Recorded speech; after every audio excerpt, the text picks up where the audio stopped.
তা দেখো পড়ো এটা কি বলছে। একটি ক্যান্টিলিভার বিমের 4টি 22 মিলিমিটার ব্যাসের রড ব্যবহার করতে হবে যদি এফএস 1400 কেজি পার বর্গ সেন্টিমিটার এবং ইউ 16 কেজি পার বর্গ সেন্টিমিটার হয় তাহলে এই রডগুলো সাপোর্ট অভ্যন্তরে কত দূর পর্যন্ত প্রসারিত থাকবে।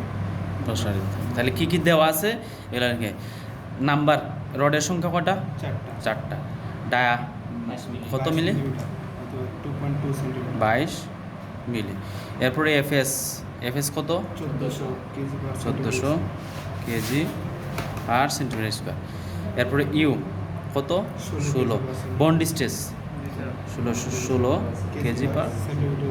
তাহলে কতটুকু পর্যন্ত মানে প্রবেশ করাইতে হবে এটা বাইর করতে হবে। তাহলে যে এলিকাল টু আমরা কি জানি এফএস ডি 4 ইউ এ এল দে এলাওয়েবল বুঝাইলাম আমরা বুঝি না স্যার কোনটা সূত্র সূত্রটা না কালকে বললাম। হ্যাঁ আপনি খালি ওই এটা বুঝালেন সময় শেষ। ও আচ্ছা আচ্ছা আচ্ছা তাহলে তাহলে তাহলে আজকে তাহলে শুনো এল এল তো আমরা বুঝি এনকোরেজ দৈর্ঘ্য আর এফএস তো যে 1400 কেজি ডি মানে হইলো ডায়া রোডের ডায়া 4 তো কনস্ট্যান্ট ইউ এলাবল মানে অনুমোদনযোগ্য বন্ড স্টেজ। এটা মুখস্থ করবা বুঝছি এটা তো প্রুফ আছে এটার এটা আগে খুঁজে বের করতে হ্যাঁ এটার প্রমাণ আছে আচ্ছা FSD divide by 4 U. UR আচ্ছা তাহলে যে এখানে জাস্ট ভ্যালুগুলো বসাইলে উত্তর শেষ।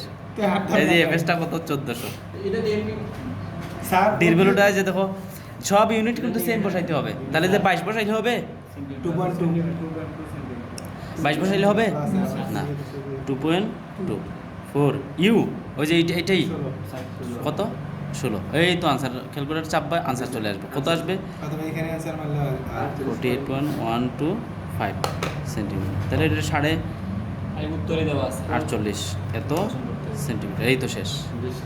তাহলে যে সবগুলাই তো এরকমই মানে পানি সব এরকম। যদি কোনো অঙ্কের মধ্যে এই যে ইউটা দেওয়া না থাকে তাহলে ওই যে 0.29 টু রুট ওভার রেফারেন্স দিয়ে এরকম আমরা বাইর করতাম বিসি সেমভাবে ইউ এলাবেলটা বাইর করতে হবে 2.29 root over F prime C ভাগ হইল ডি এটা দ্বারা বাইর করে নিতে হবে এলাবেলটা। জাস্ট এই কষ্ট করতে হবে আর কোনো কষ্ট নেই। তাহলে দেখো এটা দেখো ওই যে আর দরকার নেই ঠিক আছে তাহলে তো বাতিল। তাহলে স্টিল স্ট্রাকচার বাইর করো সাধারণ ব্যবস্থা স্যার ভিডিওটা